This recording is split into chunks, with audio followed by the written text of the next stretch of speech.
is our Osprey. I don't have my gloves on right now because we did wrap him up in our towel here. We got him wrapped up pretty tight here. I have my hip against him, and he's against our surgical table here. He came in yesterday. Fish and Wildlife dropped him off. He got hit by a car on I-4. He did have a little bit of blood here on his ear coming out. We did treat it. We've cleaned it here. I'm going to touch it too much here.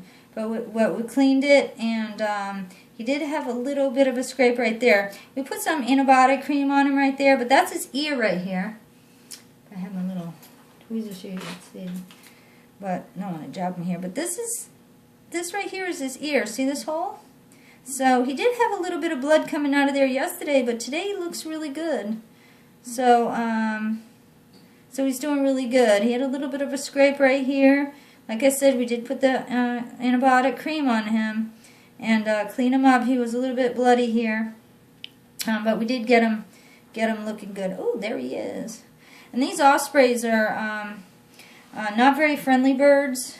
Some of these raptors can really get you, so you have to be careful. They don't intentionally get you, but they are wild animals, and they've never been touched before.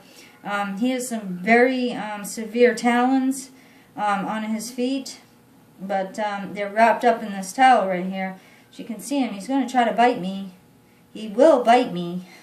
So anyway, we've been feeding him his dinner here. We feed him twice a day. These are smelts, and we feed them these smelts, and they love these smelts. It's a smelt. My dad used to catch these things by the netfuls up north in New Hampshire. I remember going smelting with my dad late at night. We'd stand on the end of the dock with the light, and when the smelt were running, you could just dip your net down in. My dad used to fry these up and eat them whole, just like this osprey is. So if he doesn't, sometimes they don't eat. We do put it down his throat here a little bit. And it's going right down here into his crop. We've already fed him a few, but he's still hungry. He's hungry. Hungry. Hungry. So hungry. He's hungry. Ooh, that's going to get me. It's going to get me good. There we go. We do quite a few of these guys. People think they're eagles because they have white heads. But you can always tell the osprey from the eagle. The eagle will have a complete white head, and it's a lot bigger than an osprey. But the osprey kind of has a raccoon mask. From the eye back, it's dark feathers here. So that's how you can tell it's an osprey. Oh, he's going to get me. He's going to try to get me. Oh, he's so hungry. He's hungry. They really love these smelts. They're really oily. And these are food grade smelts.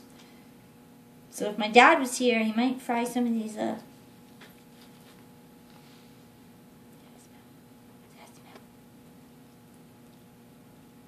Yay! But he will recover. He's got a slight concussion. Nothing's broken.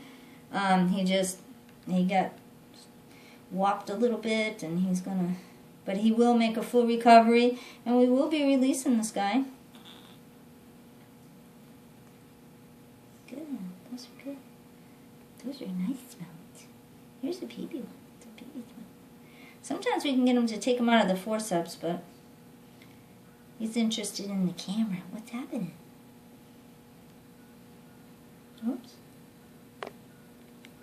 Anyway, what did we get in today, Melanie? We got a mallard duck in with half a beak, right? Yeah. It looks just like Brownie, another duck we have here at the center. Yeah, Brownie. But only half a beak on this female mallard. We are talking to a prosthetic company that just contacted us last week and asked us if we had any projects that maybe they could do. So it's funny that they contacted us last week, and this week we have our duck with only half a